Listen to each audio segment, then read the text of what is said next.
everyone. I hope this finds you well and living your best life in Jesus Christ. This last Sunday, I spoke about how important it is for us to see ourselves not as place keepers or seat warmers or fort holders, but as the army of the Lord, armed and dangerous.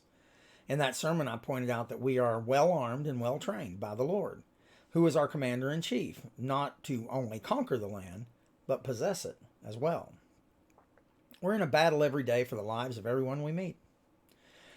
But fortunately, we have the most powerful weapons at our disposal. In 2 Corinthians 10:4-6, the scripture says the weapons we fight with are not the weapons of this world. On the contrary, we have divine power to demolish strongholds.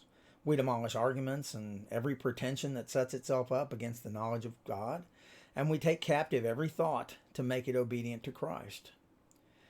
Our enemy, Satan, looks like he has the upper hand sometimes, but the truth is we have the advantage. Why? Well, in 1 John 4:4, it tells us that you, dear children, are from God and have overcome them, because the one who is in you is greater than the one who is in the world. We're not going to win this battle by our own might. We're not going to overcome the enemy with superior intelligence or money or political power or even truthfully by the word, though that is indeed the most powerful weapon in the universe. No, we'll overcome because the one in us is greater than the one who runs this planet. The thing is, we didn't deliver ourselves. Christ did, and we're not the ones who will win.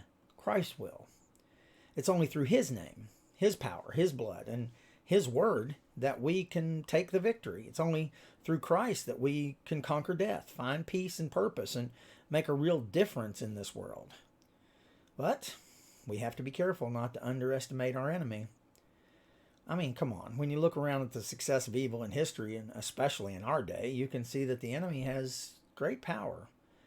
Think of our world and all that is going through in the terms of agony and struggle, evil, violence, and heartache, with confusion abounding on every side. When we think of the violence, the passion, the tears, and the death with which our world is characterized, we can see something of the greatness of the power of the enemy. I mean, it reminded me of this poem I used to know that said, "Our race had a hopeful beginning, but man spoiled his chances by sinning. We hope that the story will end in God's glory, but at present, the other side's winning." Well, it does look that way, doesn't it? But it isn't, despite all the appearances. God is greater than the power of the enemy. In fact, it's almost ludicrous to put it that way, because God is so incomparably greater that there's no contest whatsoever. This is where the eye of faith must always turn in hours of darkness, discomfort, or despair. We have to turn to what the scriptures reveal as the truth about God and how incomparably greater he is than anything that's present among or behind Christians. In writing his first letter to the Corinthians, the one I just quoted, Paul considered Corinth, that beautiful city of culture and refinement, with its love of wisdom and the great thinkers of the golden age of Greece. And he looked at all and he forswore it all. He forswore every approach on the basis of human wisdom. And he said, "For I'm resolved to know nothing while I was with you except Jesus Christ and him crucified." The reason he gave was that the weakness of God is stronger than humans, and that the foolishness of God is wiser than humans. See, that's the greatness of God. So, if you're feeling like the world is spiraling out of control, well, it is. It's the last days. But if you're concerned about the future, though, take heart. We win.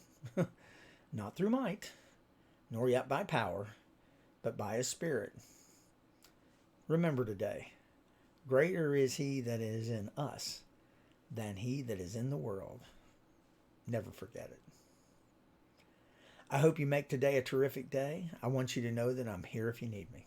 And I love you all.